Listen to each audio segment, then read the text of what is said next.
Thanks. Hi, Chris Varco with the Calgary Herald. This is a question for both of the premiers. It's been several years anyway since the Energy East project died.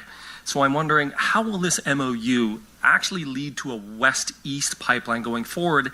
Under what timelines, and how are you going to get a private sector participant involved?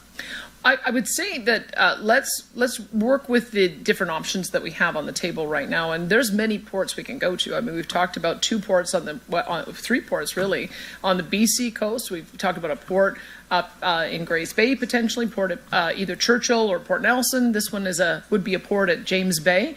And the idea behind that would be, let's get some icebreakers in there, maybe build out some additional rail and road infrastructure, and then it could be a multi-purpose port, not just for oil pipelines, gas pipelines, propane, but also food, fiber, manufactured goods, and critical minerals. That to me is where I think that I would like to go with this MOU with the Premier of Ontario, and that allows for us to get not only the product out and over to our friends on the East Coast by ship, but we can also get it onto Europe. So if that is in the realm of possible, then let's work on that, and then maybe I'll sign another MOU with my friend Francois Legault at some later point to see if we can get further east.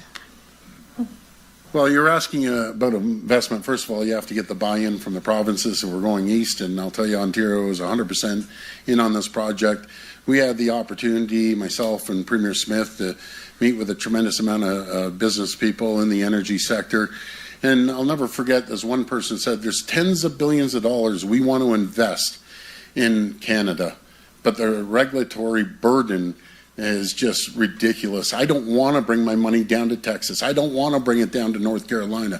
These are the opportunities and the jobs we're losing, Canadians are losing, because just regulatory bodies and it's just red tape, regulation. We need to get rid of all the red tape and regulations. We could be the most prosperous, strongest, richest, wealthiest country in the entire world. You know, I'll never forget when I met with our First Nations partners when I was in Toronto, and one of the chiefs said, we could be like Saudi Arabia. I almost jumped over the table and hugged the guy. This is the mindset we need. We need everyone working together. We need to give prosperity to everyone, including First Nations communities, the provinces, the territories, our great country, and most important, the people of Canada. That's what we need to do. There has never been an opportunity that I've seen that the province, the federal government, First Nations communities are working together, and that's how we make things happen, and that's how we become the most prosperous nation in the entire world.